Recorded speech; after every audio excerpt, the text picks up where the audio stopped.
We are very happy to present Ananda. My dear brothers and sisters, good afternoon. It is with pleasure, great pleasure, that I was invited to be part of the speakers of this course. And it is like a dream, seeing the great work started by Prabhat Ranjan Sarkar in India, the work of changing the planet, creating a planet that is full of love, full of fraternity, and full of service to all beings, including animals, plants, and minerals. This work is expanding every day. And we are now at the stage where we are now going into dynamizing the movement of Samaj in different parts of the continents. So once more, namaskar. So talking about Africa is something very, very deep in my being. I was born in that continent, and it was at the heat of the division of East and West. The Soviet Union was there, the Western Bloc, Eastern Bloc, and people were fighting. And in the middle of that, I was created. But I remember in one of the meetings, I had the opportunity to be with my teacher, Sri Namurti, known as Prabhat Ranjan Sarkar by many. He asked one question. The question was, why is Africa called the Black Continent? And most people said that because it is occupied by Black people. And the master said, no, it is not because of that.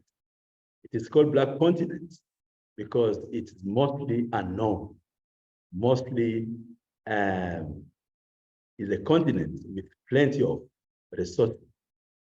Subhadananda, who was a monk who was posted in Africa, when he was going to Africa, Baba told him, go there and serve the people on the physical level. Because on the spiritual level, they already have a lot in their hearts. So it is a great continent and it is a pleasure. So that said, I cannot extend on talking my experience in Africa. I want to tell you one beautiful story. I don't know if it's beautiful, but it is a story that will have a strong impact because Africa is a huge continent with plenty of countries, and it is not possible to speak about all of them. So we'll take this. Once upon a time, there was a country whose inhabitants has a forbidden and the dream was freedom and economic emancipation. This dream is not allowed to many people on the planet. And that country dreamed it. Its people dreamed it. This is a country which was made by ancient slaves. They had now a country. And that country, as you could already imagine, is Haiti. Haiti is formed of Afro-descendants, people who were not accepting being slave. That country was made for them. And in 1791, they did the seemingly impossible feat by ousting the French masters and founded the nation. They hoped, but now forward will be a free country, will be people living in peace. But unknown to them, the French Revolution came. And with the French Revolution, with the spirit of revolution, the French Revolution accepted the independence. And just after the French Revolution, Napoleon came in power. And when he came in power, he decided to recover. He sent his son-in-law, the Baron Canadian Chapman, to reconquer. And he went with Napoleon himself sent first the Navy, his navy. he lost fully. They lost just after the Waterloo defeat, they lost as many people as they lost. So the independence went on. But then 20 years after, again, a full battalion, full warship, and all different type of thing came. And Haiti had the choice of either accepting surrendering or being put under total destruction. And from now onwards, Haiti lost its freedom. And the Haitian people paid in cash for the noble work that France was doing in Haiti. They did not accept. And to pay that in cash, Haiti had to take debts. They emptied its treasury and they took debts from different organizations and they paid it for many, many, many years after. So much that they were unable to make any structural infrastructure. The double debt is not only the money that they paid, but the debt that they took, which has cumulative interest for the lenders. And that money, which was taken from them, where it went, this is a very important point. It went to the European royalty and the French aristocracy. From this point itself, I want to point out European royalty and French aristocracy. We are not talking here about the French people. The French people are just like African people, just like the American people. Now, the leaders, these people who guide the country, who control the structures of the country, they benefited. And not only them, others who benefited. Others who benefited are the banking system. The double debt helped push Haiti into a cycle of debts that hobbled the country for more than 100 years, draining away much of its revenue and chopping away at its ability to rebuild the essential institution and infrastructure of an independent nation. Generations after enslavement, people rebelled and created the first free Black nation in America, and the children were forced to work, sometimes for little or even no pay, for the benefit of others. Who were these others? The French raised the aristocracy and the royalty.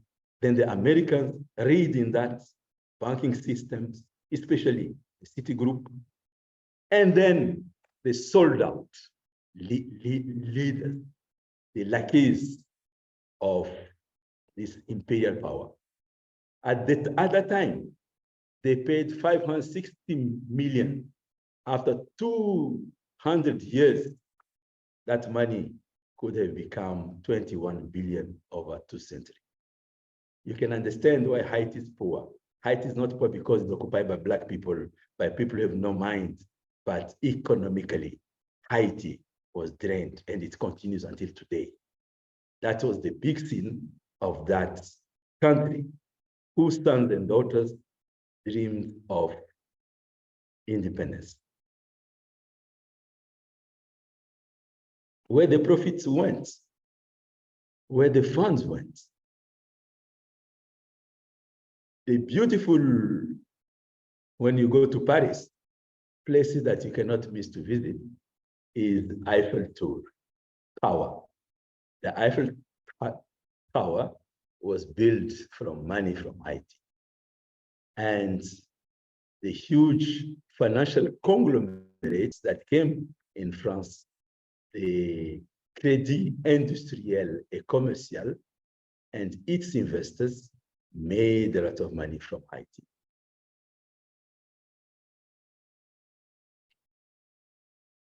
Now coming to economic exploitation. The first thing I want to say, in my childhood, when I was in the university, my country, the Republic Democratic of Congo, was under the care of the IMF. And they declared at the time that Congo was the best student of the IMF. it was applying all the advices, and its macroeconomic condition was improving.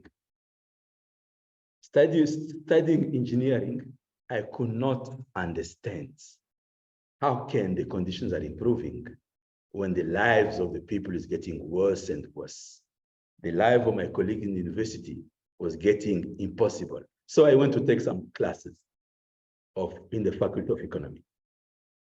And to my amazement, I found that despite having some economic laws, like the law of offer and demand, and many other laws are there which are proven to be based on facts, but most of the economic decisions are taken from the mental and sentimental and motivation of leaders. It is not based on mathematics that they try to show, putting mathematics into economic study. It is made by the ideology the leaders are following. And hence, at that time, I had the opportunity to see the economy of the West, capitalist economy, and I was able to analyze the communist economy and the mechanism. Some mechanisms are common, but the key important decisions were taken there. And when it comes to economic exploitation of Africa, the example of Haiti is a case study, and it can be applied not only to Africa, but to all the third world, all the countries which were under colonization. I think that helps us to avoid going into detail of each country. But it's based mainly exactly in the transference of wealth from this country to the center of capital. And here I want to say one thing more. Despite Smith, Keynes, Milton Friedman, which we claim today are the luminaries which brought new economics, which are democratizing economy on the planet, the stakeholders, those who control the capital, have not changed from feudal time. Still, royalties, aristocracy, that some people call the blue bloods, those still retain the control of the machine. And for those, we are going to see the psychology and modus operandi. I have presented. Yes? There is a request to slow down a bit for the translators. Sorry. Oh, thank you. Thank you. I'll do that. Thank you. So let us see a little bit about the economic exploitation of Africa and what it actually was. Africa suffered from slavery, 1451 to 1870. It's very amazing that this morning when I was preparing for the class, I checked the dates and I found that exactly at that time, 1451, is when in Europe, people were speaking of humanism and the Renaissance. That was the time of Illuminism in Europe. And that is the time that the slavery was imposed on the continent. And after 1870, in the beginning of 19th century, you will find that Europe is preparing itself for a new change. And that change was the change from kings controlling countries to corporations controlling the countries. At that time, they declared also the New World Order, a new world order which will put in front the era of industrial corporation. And that's where the scramble to have control of minerals, petroleum, wherever it is in the planet, has to come to this oligarchy. And all colonization was rich and lived. And after that, the commercial relationship and commodity dependency weakened furthermore those countries. And now, the multinational corporation in the 21st century, they have reached the goal where now they are not anymore running to own things. They already own most of the mines and most of the countries. In those countries where they don't own, they have a way to achieve the ownership. And yet there is this, don't worry, Africa will go away when we finish. So that is the economic exploitation. In Africa, it is abundant. Despite Africa being a rich continent, plenty of minerals, plenty of resources, it is today classified amongst the poorest. And the reason is this. And just in 1885, in Germany, the Chancellor Bismarck was the strongest leader of Europe. He observed that many countries in Europe were fighting to divide themselves the cake that was Africa then, and they were going to fight over it. So he called everybody at Berlin and he had a conference. And the conference officially was about to guarantee free movement and trade in the Congo Basin and in the Niger River. And the commitment to fight for the end of slavery on the continent. Very noble idea, very noble idea. But however, the idea was to resolve conflicts among them that were rising between some countries over African possessions and amicably divide the conquered territory between the world powers. This is this system of telling that they are going to help the Africans and they are going to resolve the free trade, but actually they are going to exploit. This is very old. It is called pseudo-humanism, a pseudo-humanistic sentiment. Use a sentiment that pleases to the mind of the listeners, but in fact is something that is going to corrode the system of those people who are being assessed. And the Democratic Republic of Congo, which was known to be full of minerals, full of riches, everyone wanted to have it. So they agreed to leave it as a free state. A free state. The US came in also and agreed, yeah, Congo will be a free state. But that free state needed a guide. And the guy that they chose was King Leopold, who by the time he was kicked out from the Congo, he had killed 15 million Congolese people. They wanted rubber and ivory. You can see if you did not meet your targets or production, you lost one hand, your whole family was killed. It was roughness. It is worth to remember that at this time, until today, this man is considered as a great man in Belgium and in the Western world. 15 million killed, more than those who were killed in the Second World War. So how they moved into Africa? Economic exploitation always takes some covers. News from the African continent reached Europe through reports from expeditions that had different origins. Some were scientific expeditions, which were mapping the terrain, measuring geographic and botanical potential, and detailing the many ethnicities that inhabited the continent. Commercial expeditions, which were getting to know the local raw materials and evaluating exploration possibilities. And religious expedition.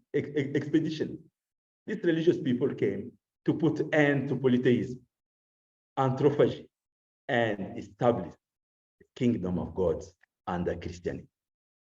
All very noble, but pure pseudo-humanistic sentiment. For the European, it was necessary to save the African from slavery, backwardness, and practices that were considered reprehensible in the old world. This type of imperialist behavior underpinned the myth of the white man's burden and eugenics. Clearly, a mix of religious and economic interest, and hence a cultural influence to facilitate the work of emancipating these backward people of Africa. I hope people, my listeners, will be very clear about this economic exploitation. It never comes alone. It goes deep to the core of one's heart and mind, up to spirituality. It's not my topic to speak about this. I'll focus on my duty. So we have the case of Portugal in the Congo. Diego Cao, who was an explorer, he came at the place where the Congo River goes into the ocean, and he met the king of Congo. That time, the king of Congo, as you know today, Congo, there are two Congos. So you can imagine those two Congos and Angola. Angola, the Democratic Republic of Congo, and Congo, Brazzaville was one country, and he had a king. He came to him, and they told him that they were sent by the representative of God. And the representative of God, when the king of Congo heard that there was a representative of God on earth, he said, yes, I want to see him. Then they said, no, you cannot see him. We are the intermediary between him and you. The king told them, get out of my kingdom. They reached there 1882, exactly around the conference in Berlin. And the Portuguese stayed at the door of the Congo for almost 300 to 400 years. 300. When they had chance to reach, it was not 18, it was 1482. 1482. I was making a mistake. I'm calculating what I'm calculating, the 400 years. 1482. They stayed at the door for almost 300 years, and they went to the king of Angola, who was under the leadership of the king of Congo, and told him, look, you can be a bigger empire than this king of Congo. We will support you. That's how he rebelled, and that's how Angola today became a colony of Portugal, using the same strategy that divides the leaders of Africa. In Kenya and Tanzania, one British explorer came in Tanzania especially, and he wanted to meet the king of the place. And when he entered the place, the king didn't receive him for 30 days. And the gentleman was writing, I'm here. The house king is in my front. I've been here for this much number of days, but I'm not being allowed to meet with the king. But I'm seeing in front of me people without shoes that are coming in and out to meet the king. And the writer says that little this British gentleman,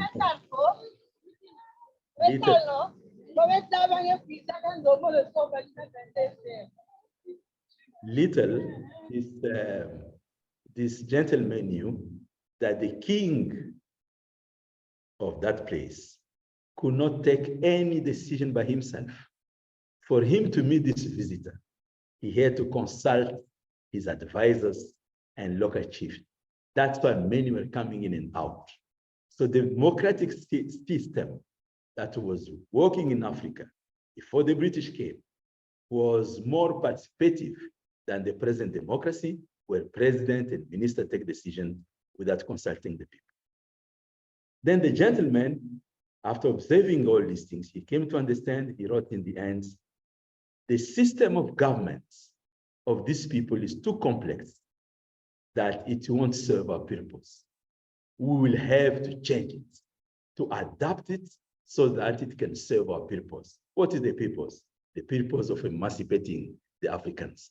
I'm joking. The purpose, basically, of exploring and exploiting all the resources. So colonialism and imperialism are sisters. Colonialism was physical occupation. When the physical occupation ended. Again, we're requested to speak, to pause after each sentence so that the translators can keep up. Okay. Thank you. Thank you. So colonialism and imperialism are sisters. After the Second World War, the Western powers are tired. They use some African, in fact, France used some African people to fight in the war against Germany. It's amazing that those people who fought and won the battle for France were killed, massacred in Europe because they claimed they asked for some dues, some payments worth of the sacrifice. They were all killed in Europe. So now, how they'll continue to get the raw material that they need for the industries? You remember, New World Order of corporations. So they metamorphose, they use what we call imperialism. In humanism, we call it a strategy of metamorphosed sentiment, where you change the method of exploitation, but you continue it. And later on, Lenin called it imperialism, others called it neocolonialism.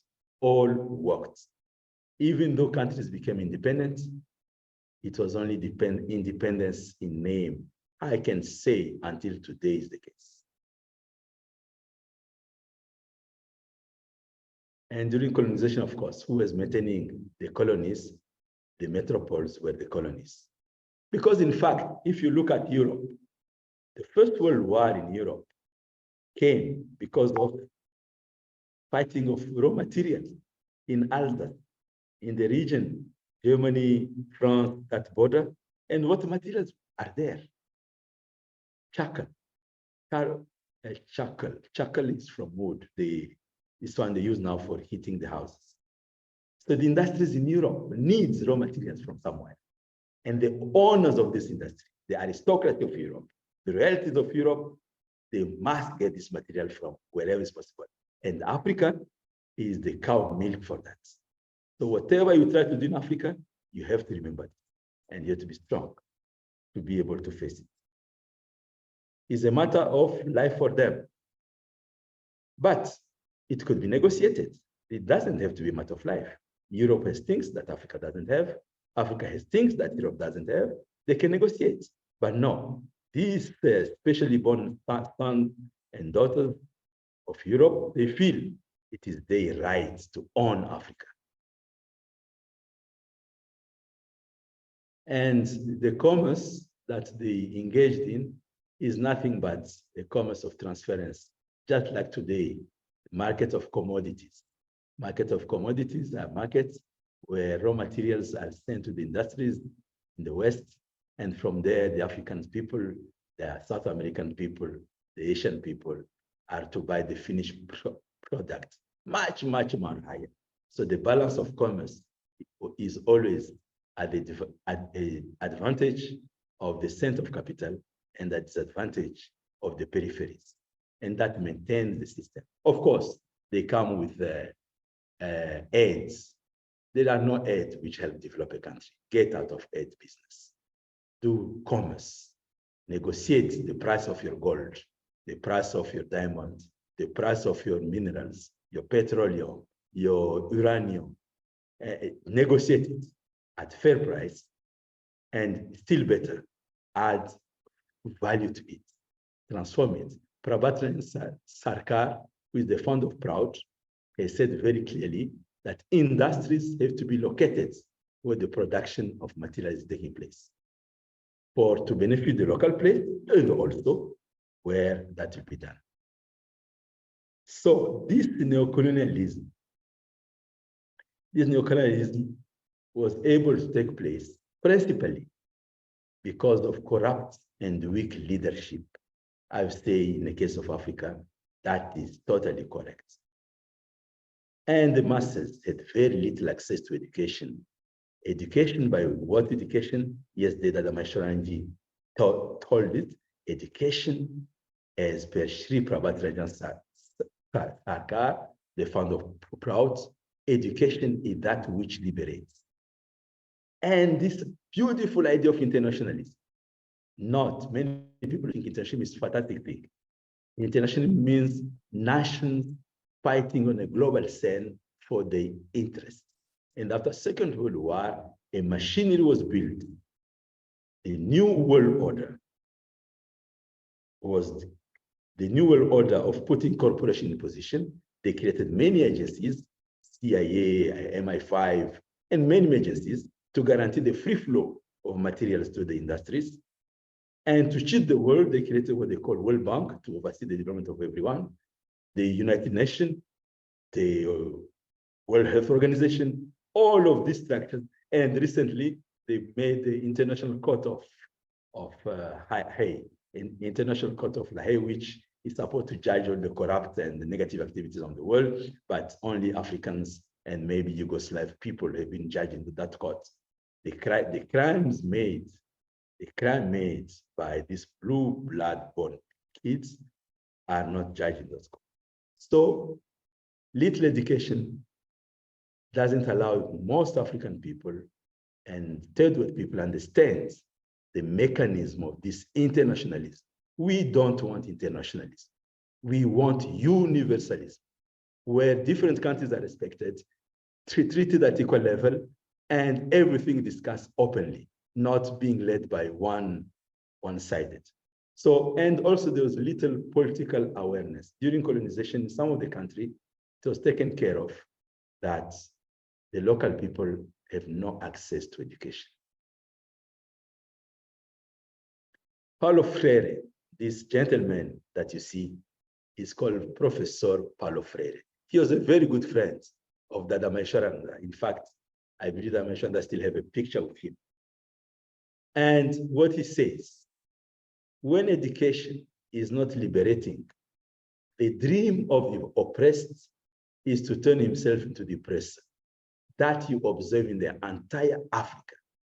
All the leaders, these Lake leaders, who were submissive to the bosses in Europe, were most ruthless to their own people, killing and maiming, and at the same time robbing. I will not go further into that. You did understand. The other method of the imperialists and neocolonialism was assassinating every leader who tried to raise, those who had political awareness, who understood the question, the tragedy. Those people were assassinated, not only after the independence. During the colonization, they were assassinated. I was amazed when I was preparing this class, almost in every country in Africa, they assassinated people. From Mali, which they called Sudan Française, from Cameroon, from everywhere. Thomas Sankara, the lion of Africa, the guy who inspired millions in the 80s. Lumumba, Kwame Nkrumah, the intellectual who wanted to build the economy, both wanted to build the economy of the countries. And recently, Agostinho Neto, the Samora Machel, who was the bulwark on the fight against apartheid in South Africa. Samora Machel is from Mozambique.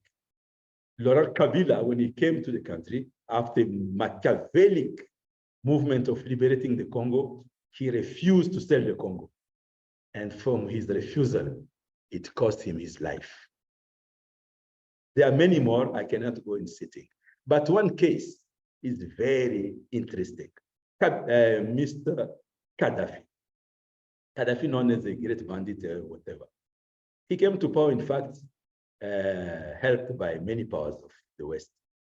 And he was very close to Sarkozy, he was very close to Blair, he was very close to most of the leaders. And like Saddam Hussein, he also lost his life for one reason. Main reason is he was building a money, a currency of Africa based on gold, not on paper called free tender. So this Libyan dinar in gold was going to take the place of the US dollar in Africa, the French franc in Africa. Basically, the whole machinery of imperialism was going to crumble. And that was the same thing that Saddam Hussein, the moment he stopped selling his material in dollars and he started to send in euro, his country was attacked under pretext of having weapon of mass destruction. You can understand the psychology the same. Anybody who tries to be free cannot be free. Gaddafi's goal was to unite all states that could play a powerful role in global affairs. His goal was to make one currency, one single army, and single passport. It's very interesting to see. If you look at Africa, you look at the diversity of its people, you'll find that most of these people are from the same source. They are Bantus, some are Nilotic, and some are Hamites, which are the mixture of Nilotic and Bantus. And in Central Africa, you find the Pygmies.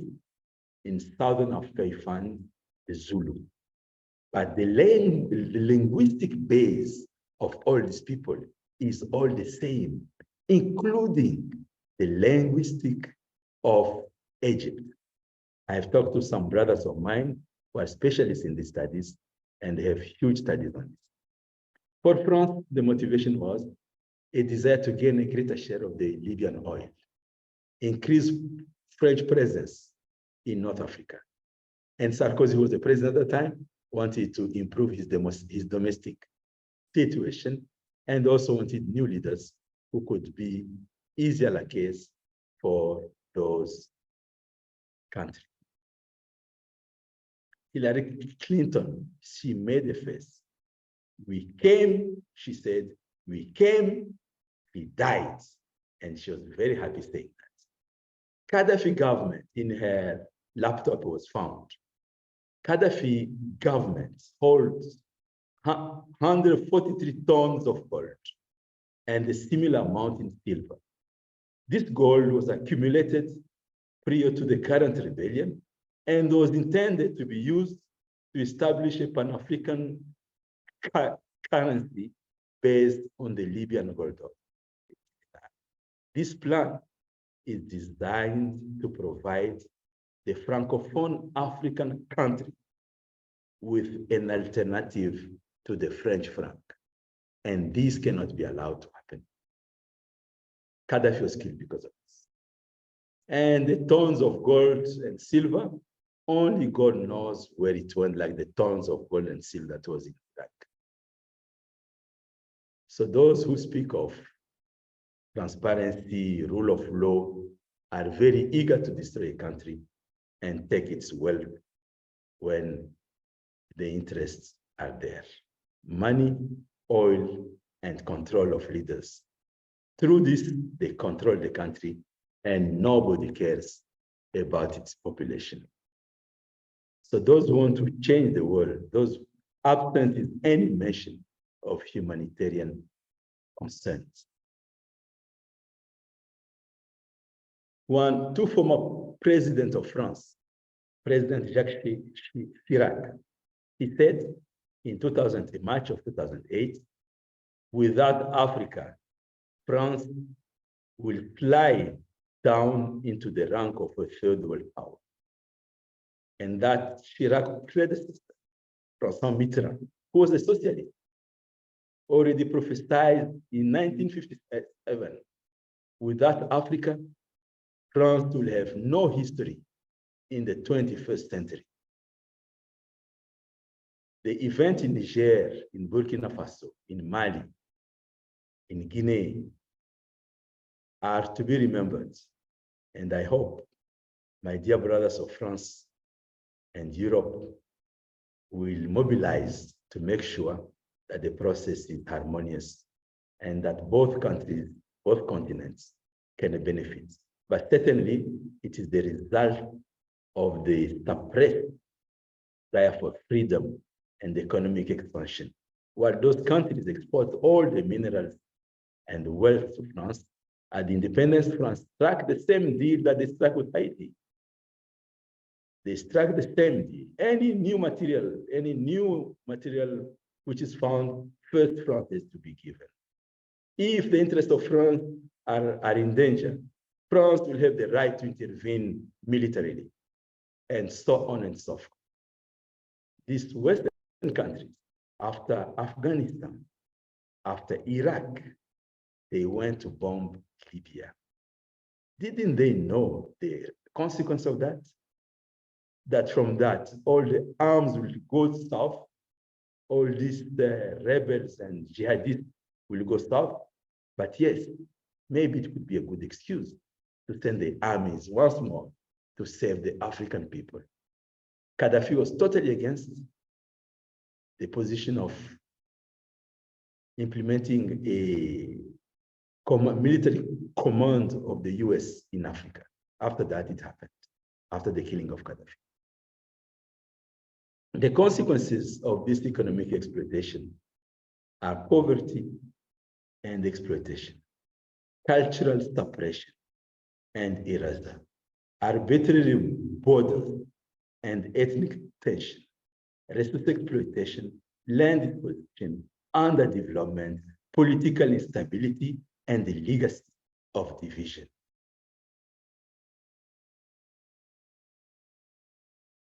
I want to say that the good news is Africa was not always like that.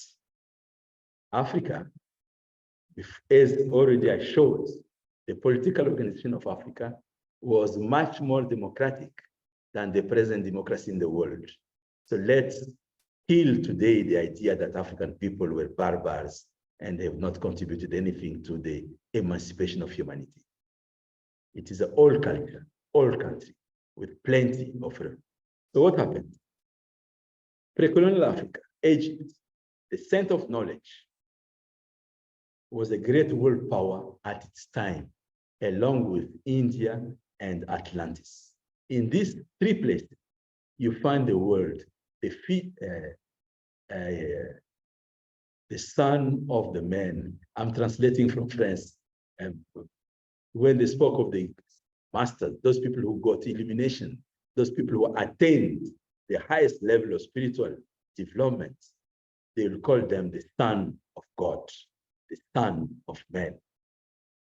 And the photos there shows one of the king, very popular king of Mali, who traveled throwing gold on his way up to Mecca. So Egypt, and when I say Egypt, the intellectual dishonesty of the European elites is to hide that most of the knowledge, scientific knowledge, cultural knowledge, mathematical knowledge, including mystical knowledge that they have, they inherited it from Egypt. Cheikh Anta Diop, who is a great African scholar, said that they lacked intellectual honesty. They were trying to say that civilization started in Europe and everywhere else were barbarian that needed education. This we have to change. Pre-colonial Africa, Aristotelian Greeks drank from the fountain in the Library of Alexandria. The Senegalese thinker, Cheikh Anta Diop, in his research on Egyptology, said that during that time, you would see what slaves in the gardens of Egypt. Pythagoras, the theory of Pythagoras, was created after the mathematician visited the pyramids of Egypt. Like all civilization, the Egyptian was born in the region called Abyssinia, which is southern. I insist on this, Sudan, because today you see Egypt full of not white, the Arabs and mestizos. People think Egypt was always white. No, Egypt wasn't always white. It was born in the south, and its culture grew along the Nile, from the south to the north.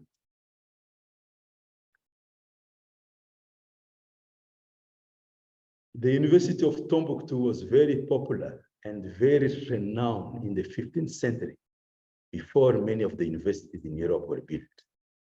The discovery of the use of iron was discovered in this land. In African region, recently, the ruins of this university were destroyed by the jihadists. They have a lot of cultural understanding. In the West African region, important empire grew. Mali Empire, Songhai Empire, Ghana Empire, and many others. All of this before. You'll remember the war of Hannibal, of Carthage. He went up to Rome almost in the Alps with his elephants, and he was almost to defeat Rome. But he did not defeat Rome because he did not know about the winter time. They suffered a lot during the winter. And Hannibal was also a Negro. He was not an Arab, he was a Negro. and many others. So just if you could say the other contributions of Africa to the world, we can see the Great Zimbabwe and urban planning, the Timbuktu as a center of learning, domestication of crops, African architecture. When I speak of African architecture, I want to show you again this architecture here, and you can see it's very specific, just like the architecture that you find in the pyramids. Music and dance, astronomy and star knowledge, artistic expression, early maritime exploration. It is even said and proved that before Columbus went to the Americas, African explorer had already visited. I have manual, I have books on this. Cuisine and culinary contribution, oral literature and griot. Basically, Africa was a huge cultural and civilization.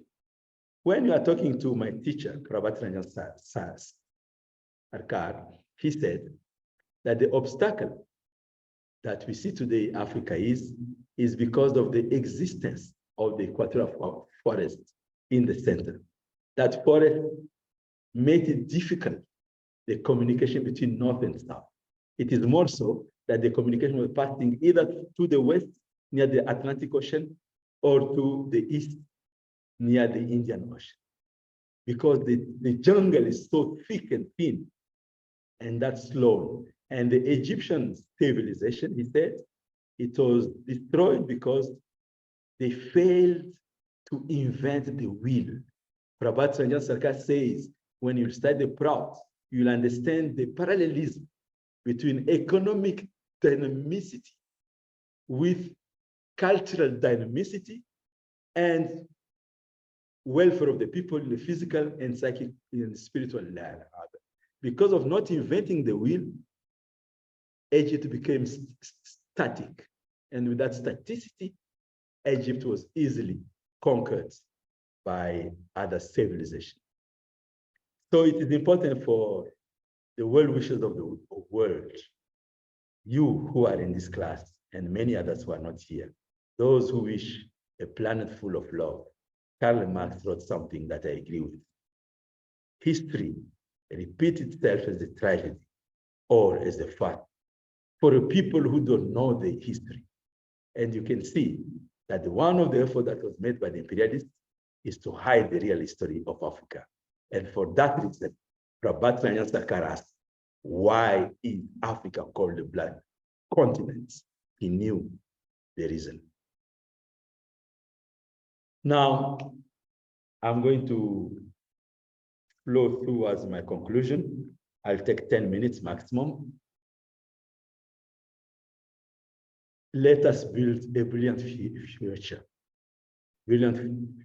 for Africa, brilliant future for the world, brilliant future for the... Yes?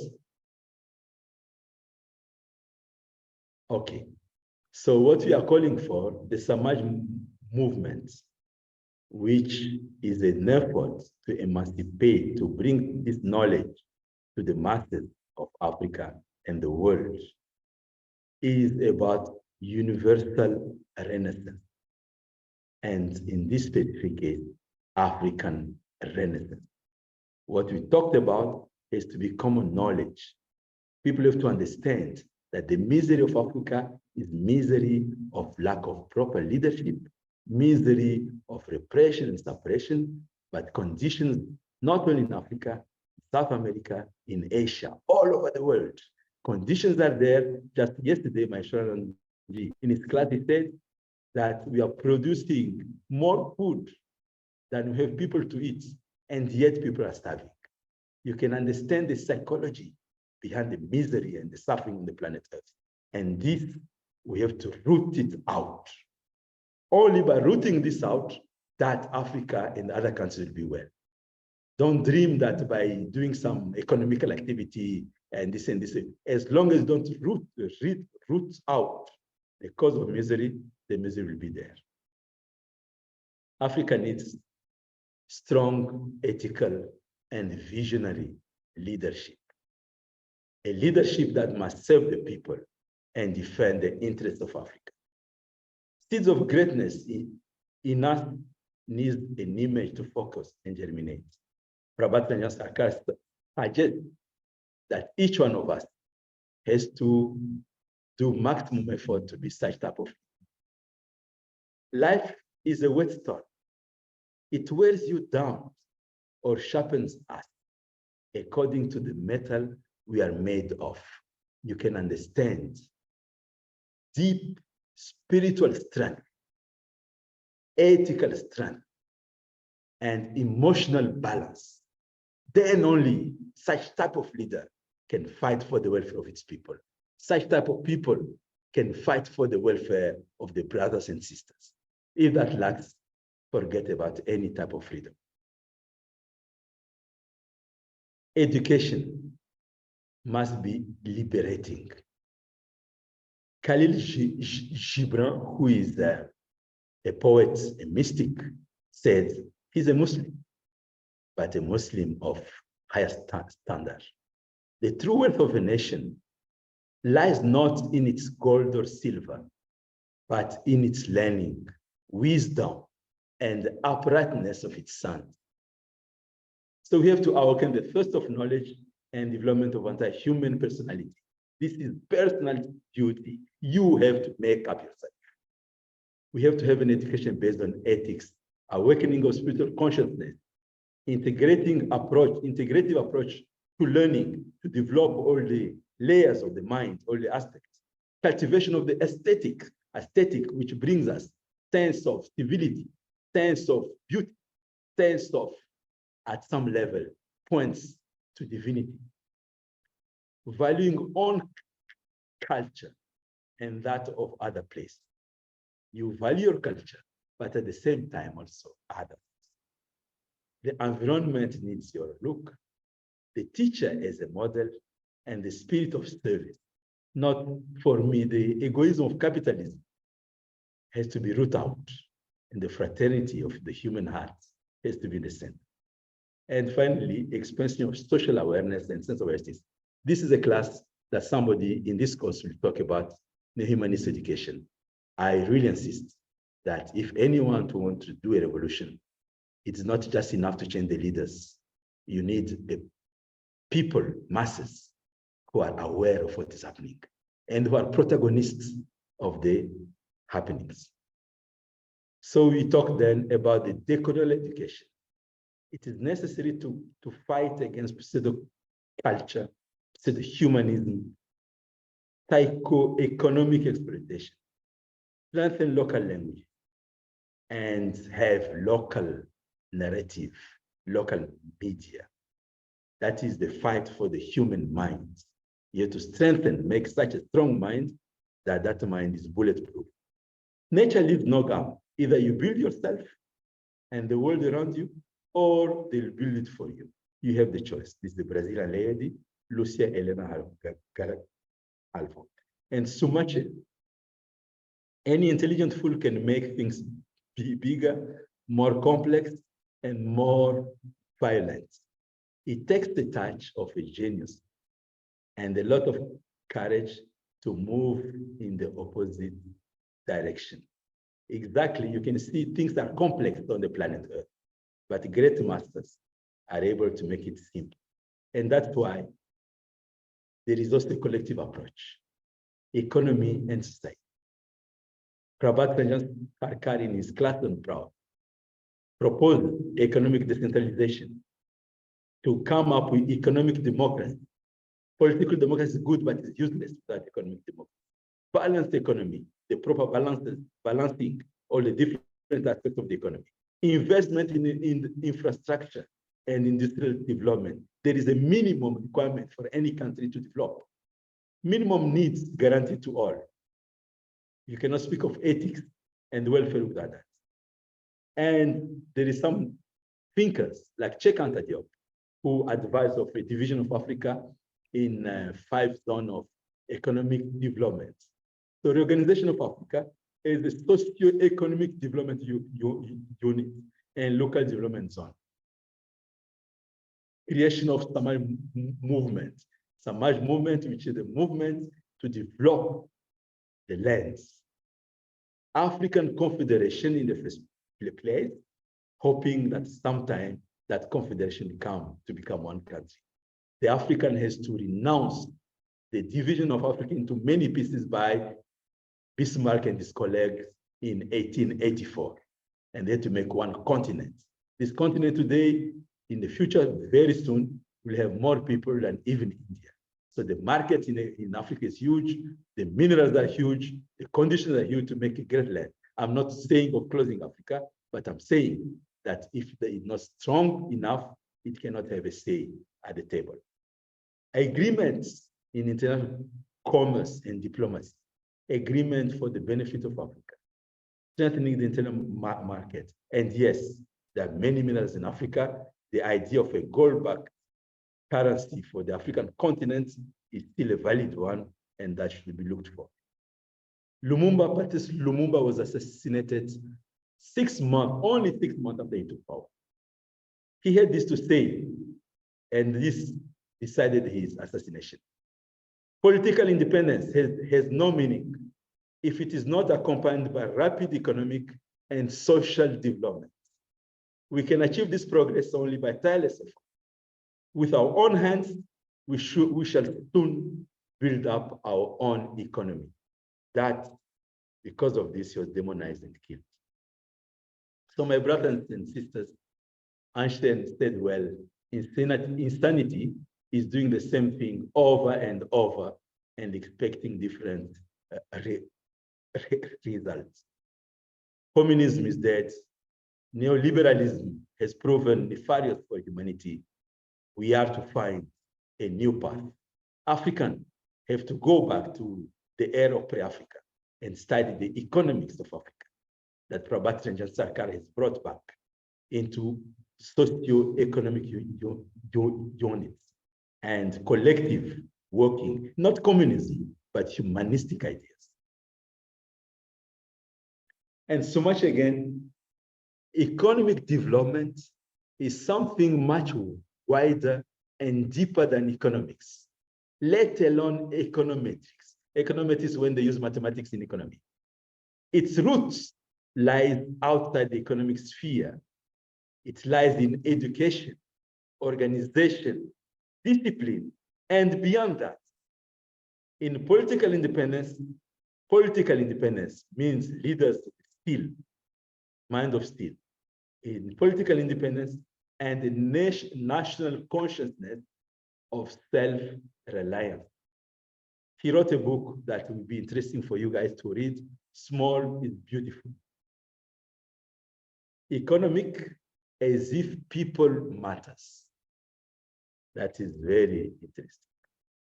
There is something more on collective approach regarding the culture, the humanistic culture, social and cultural technological innovation through resources such as intuition and imagination. Again, I'm bringing back the idea of developing the higher layers of the human mind, where intuition, imagination are of use. The control of information. The Africans have to own the medias and the narrative. In fact, the main matrix of domination on the planet consists, and that was very well done during the colonization time, in controlling the education, information, and the religion. I don't have time to go into detail on this, but these three, if you are able to do something about it, you can get your freedom. If not, forget about any dream of freedom. Who controls the narrative controls all. Dogmatic religions are the opium of the people. That is Kahneman. And how you check this type of religion? The thermometer is inclusivity. When a religion can be inclusive of others, acceptance of others, you can hope that that religion will be useful. That this religion unites or disunites human beings. That this take care or destroy other beings on the planet.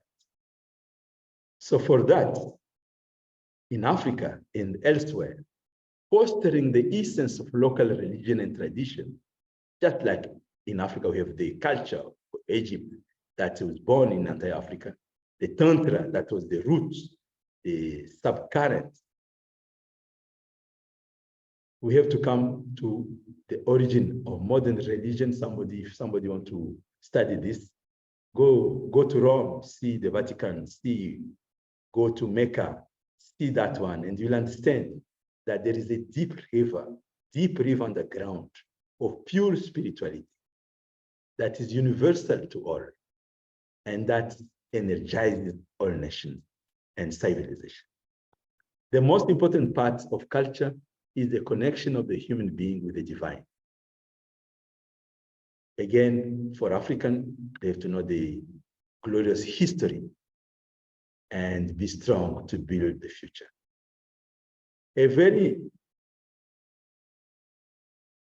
On political side, Africa must have an African army. Africa needs strong deterrent power to be able to claim its place at the table of major global decisions.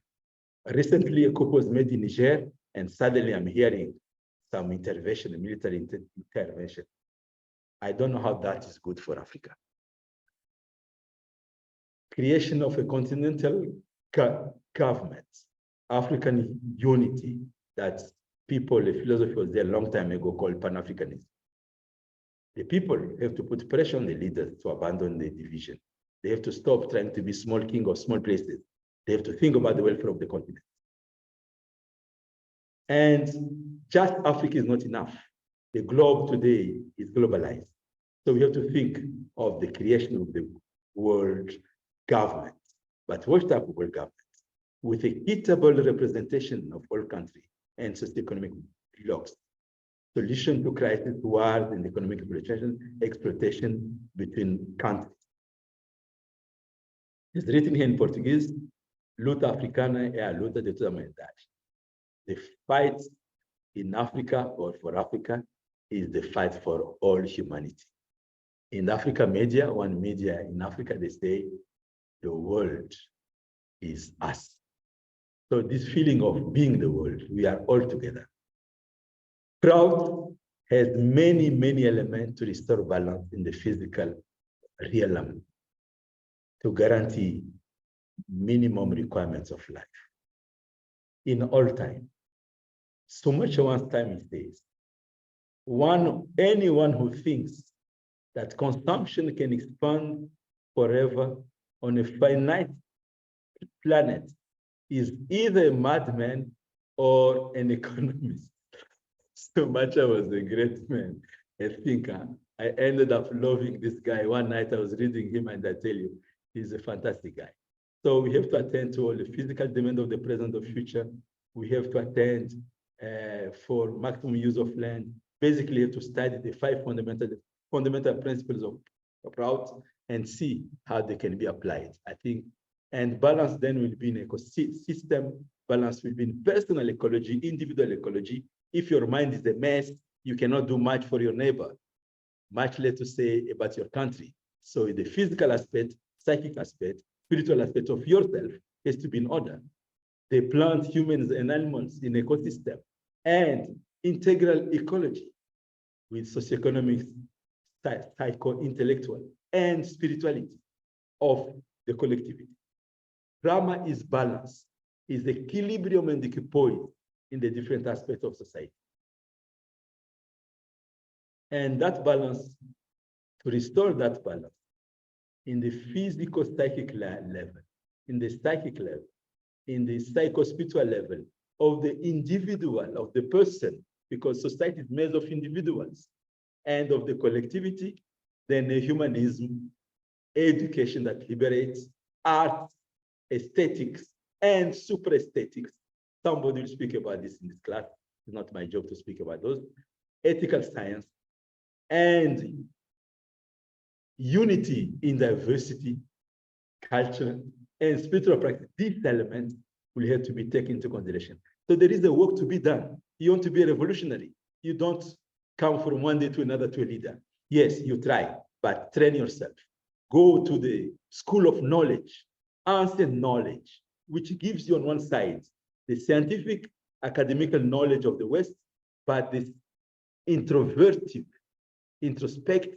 intuitional science of the East, of those ancient culture like Egypt and different cultures of Africa, of Asia. These together, we are at a time of creating one planet where intuition and intellect will unite for the welfare. You must be a specialist in both if you care to do something for humanity. And in that Maslow, Dadaji, we're out of time. You really have okay, to close up. yes. So, what you suggest? We divide in group. I have some questions. To divide in group a little bit. And my questions are where they are. Just a minute, here they are.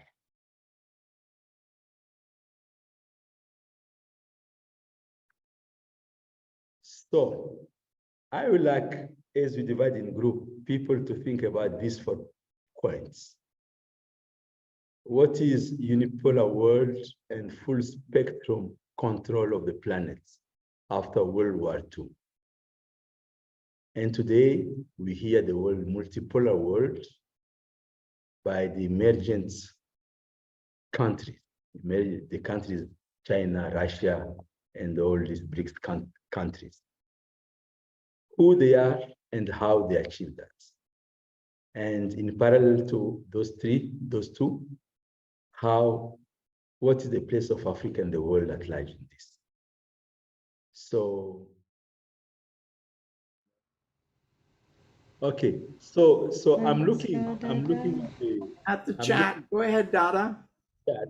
I'm looking at the chat and the comments. I will make some.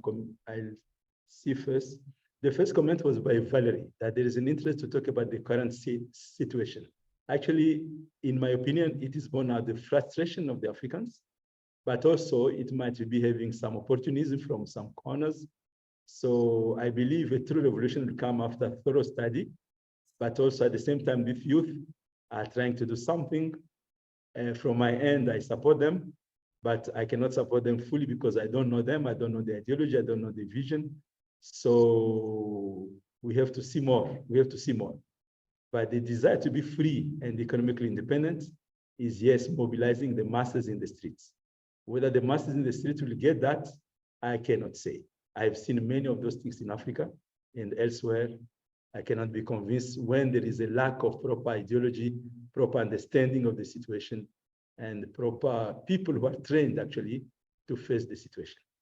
My dish from the US just said, the oppressed of the world are the leaders. When I was young in university, when I observed all those things, I understood that all the moralists of the world has to be united, not just of the oppressed world, but all the different people in Europe, in America, in China, in India, all over the planet. Baba says, moralists of the world unites. That coalition of people is the one which will bring peace and harmony on the planet. And that's what the Samaj movement of Africa has started. As you'll observe, we will have lecturers from all over the planet, as well as we invited all the planets. So the idea is unite the people of the planet, unite the well-wishers of the planet. Haruna, the part about education that doesn't liberate makes me think about black on black crime in the US. Yes, many. In Africa too, many poor people try to steal from other poor people. Yes. Yeah, no, it is the same. It's what our Paulo Freire said. When education is liberating, and then when there is misery, anti-values are created. And when the anti-value becomes the mode of living of the society, then you see the people who are poor, those who are below the scene are killing each other among themselves. So proper education, Sarkar, it suggests guarantee of minimum requirement of life to all. Then only we can go ahead. Narada said, pas de problème. Ishtadeva has a question he'd like to say. Okay. If you unmute yourself, Ishtadeva. Hola, namaskar, Dada. Namaskar ji.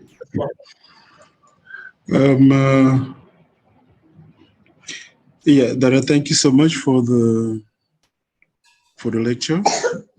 And it is true, no one has the ability to turn back the time. And so I think what what we envisage for Africa is what we are going to redesign or to design, but based on many type of factors.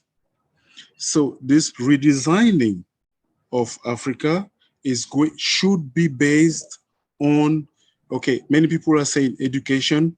I will say really it should be based on values. Which type of values? And I always say this to Margis, to African Margis, openly, that the new Africa we want to project, the place of Baba, I call him Baba, people call him Pierre Sakaro, what? But the place of Baba is fundamental, and his ideology is absolutely fundamental. I just want to take 1 second to read something Baba says. Baba says, it should be understood that if people want temporary or permanent relief in socio-economic sphere, that is permanent relief in the economic sphere, they should first liberate the intellect. That is Baba's recommendation. First, they should liberate the intellect. If one attains socio-economic freedom, one may or may not attain psycho-economic freedom. This is something really important, and I really find it really striking from Baba that the first step, if one wants to attain economic freedom, socio-economic freedom, is to liberate the intellect. If we want to go otherwise, then I don't know. That is one point. The other point is that, okay, I really liked it, Dada. You said so many things about the history, etc. But I think now, at this present moment, the factors we have internal to Africa, they're even much more dangerous than the factors out of Africa. Because let us look at the things in a very rational way. All the presidents of ministers, of directors, or whatsoever we have in Africa. Mr. Deva, I'm sorry, our time. Their investments are all in Europe. Where are the investments in Africa? What is this mentality? All those who went, they have embezzled billions and billions of dollars in Swiss banks, and those cash can never come back. That please, I'm going to stop. So otherwise, Thank you. I'll keep on ranting. Sorry. Mr. Deva, I just want to say one thing. Your analysis is correct that no change will start from the external if the internal is neglected. And the good news is, in Asheville, North Carolina, we have an Institute of Humanist Education, which has professors, PhDs of many, many years in education, which are designing a new, our humanistic education. And that humanistic education is going exactly in the line you're talking. So when you speak about education, we are talking of this real education. And that will contain exactly the point that you said a while ago. So I encourage Margis and those well-wishers to go to the webpage of Gurukul. In fact, write to Dada Mahiswarananda, and he will advise you on how to reach this school. It is going to start the second season of 2 years in 3 weeks, I think, in September. So you can register to this, and it's a revolutionary method of education. There was one question here, which is from Shiva Priya. Shiva, what is the difference? What is the alternative to multipolarity? Okay, multipolarity today maybe is what would happen, but it will not solve the problem. Just imagine a city where there are mafia bosses, one mafia in the north, one mafia in the south, east and west, and they're disputing the area. Each one controls a certain region. We need global multilateral emancipation on the planet.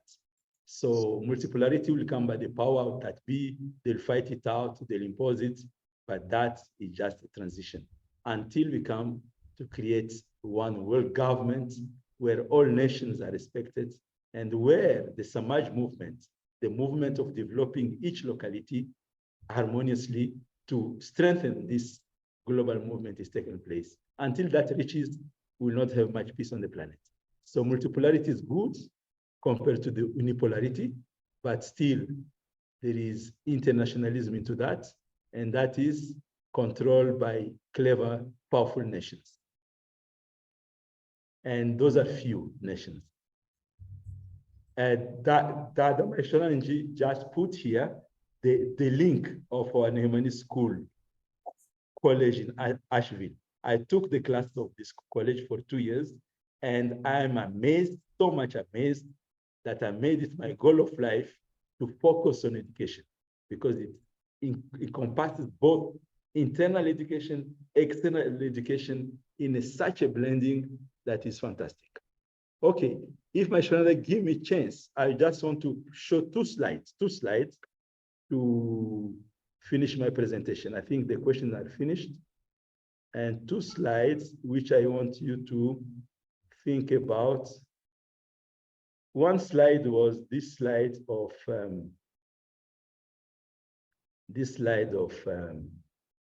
Maslow. Maslow's slide, he put it in such a beautiful way. You want to guarantee the welfare of people, look at the basic needs, look at the psychological needs, and look at the self-fulfillment, where they feel well. So Abraham Maslow is a psychologist of transpersonal psychology, and he created this. I will request you to take the picture of this slide. Please take the picture and look at it when you're back home. And you'll see that all the human needs are there. Communism cannot attend it. They're just in the physicality. Capitalism cannot attend it. The economy is centralized. They can only attend a few people. So alternative is required. And that is what I wanted to say. And that said, I want to show another one, another slide, which is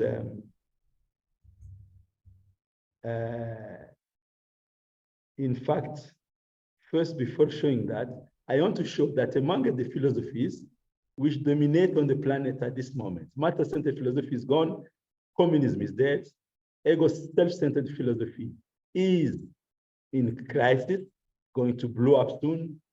Dogma-centered philosophy are still there, but you can see the war, the jihadism, and all these things.